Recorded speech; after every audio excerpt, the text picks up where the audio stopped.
Okay, also joined by third place finishing driver in David Malukas, driving the number 4 Clarions Technology Chevrolet for AJ Foyt Enterprises. His best career finish in the Indianapolis 500, starting from 7th.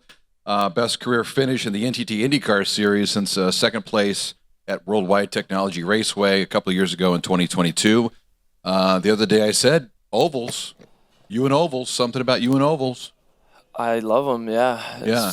I mean, we've been having a lot of success on short ovals, but at least finally we could say pretty good success here at the 500. But yeah, bittersweet ending. But man, what a good race. You said on TV you were tearing up coming in after the race. Yeah, I mean all those yellow flags, seeing our position of the car and how good we were. I mean, we had it at the end there, so.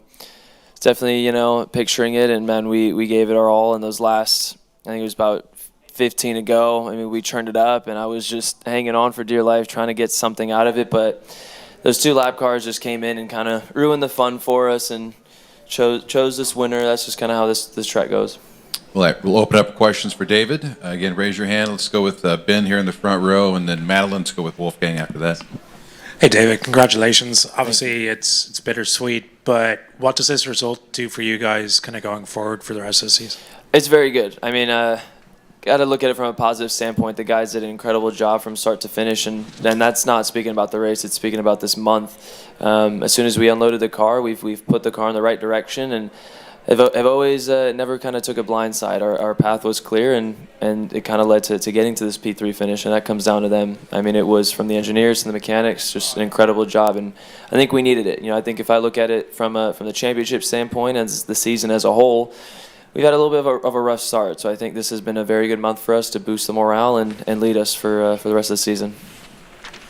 Wolfgang. David, over here. I think your team has a technical cooperation, alliance, whatever you call it, with Penske. Can you put yeah, closer? sorry. Yeah, thank you. Sorry. I think your team has a technical cooperation or alliance with Penske. Is it fair to say that maybe your car are nearly identical like the Penske cars? No, I don't think it's fair. I think it's an AJ Foyt car. I mean, those are the guys that are working on it, and it's the AJ Foyt team. So no, all the credit goes to AJ Foyt, and that's what I'm driving. That's what's on my suit. Jack? David, does it feel like this has been a bit of a breakthrough event for you, or do you just feel like this is the kind of the best car you've had so far at the Speedway, and maybe that's the kind of explanation for the result today? I mean, it's for sure. I think it's a little bit of a breakthrough. This is, third time here, but kind of 3.5 seasons, fourth season. I don't know how you put that, but I mean, I've definitely matured a lot since the last time I've been around here. But I think on top of all of it, it's an incredible car. I think we've always had the maximum success that we could out of the cars, but I mean, everything lined up for us, from the team to the guys. Everybody just did a perfect job. Go ahead, sir. Ben Scobie, Trinity Echo. Do you think that the yellow flag at the end kind of threw you off a little bit? I mean, not really. I think we all kind of. Are you talking about the one right at the end, like the checkered flag? Yes, sir. No, because that was like we were coming out of turn 4, so there wasn't really much left to it at the end there. I mean, that was kind of, it was going to be the end. But yeah, it was more leading up before that when we filtered back out after the last pit stop is where things kind of got out of our hand, where the 2 lappers came in and Polo was able to just time a run and sneak behind them and able to take their toe and obviously get his lucky win there. Thank you. Thank you. Right behind you there. James Krause, Journal-Gazette. The start to this race was sort of all over the place. You had the delay, you had the McLaughlin crash. Before you went, started recording laps. You've recorded some laps under yellow. You have the Andretti crash. You have rain. How hard is it to get into a rhythm, especially for a 500-mile race with that kind of a start? And when did you finally feel that you and in general, most of these guys started to settle in? Yeah, actually, I think the rain delay in the beginning helped us. We were having some fitting issues, so that rain delay kind of gave us time to get things sorted out. But after that point, man, before the race even started, I had to pee so bad, and all these delays, it just made it so much worse. I just kept thinking about it, and then finally the green flag dropped, so I was able to focus on the race, and immediately it was caution again. So I'm like, man, we need to just go. I'm gonna piss myself in this car. So, yeah. I love the honesty. That's good. Thank you. Jack?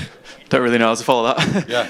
Can you maybe put into words what it means to you to have this result today, just in terms of everything that you've gone through over the past sort of 2 years? You know, the journey that you've been on's been pretty incredible, and I imagine, you know, today feels like a turning point, or just at least, you know, something really good to happen to you after a pretty difficult time.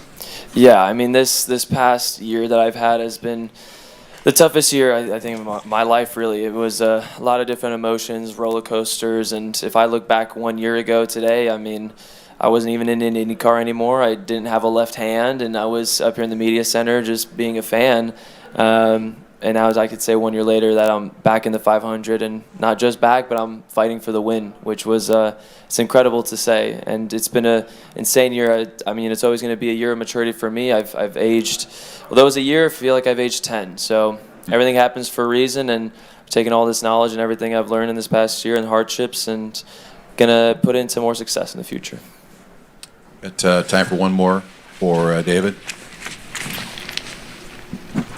David, kind of talk through, from a team standpoint, Santino kind of started off the month pretty slow, trying to find that balance in the car. You were pretty solid all month long. Kind of talk through how 2 top 10s kind of builds up morale for the team.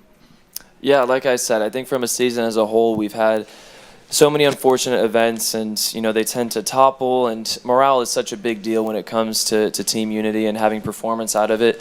And we were just in a very unfortunate spots, and things just kept not really going in our favor, and it was really kind of putting everybody down. But this month was very, very necessary for us. If we just look outside of the 500 and the championship, we really needed this, and I think it's going to be a big turning point for the team and for everybody.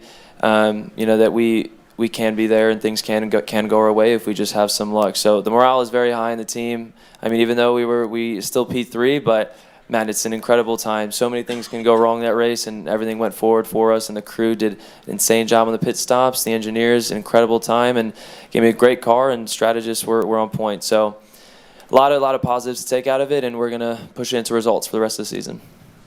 And good momentum to the streets of Detroit in a couple of days. We'll see you there. Thank you Thanks, very David. much. Thank you, Congratulations everybody. on a third.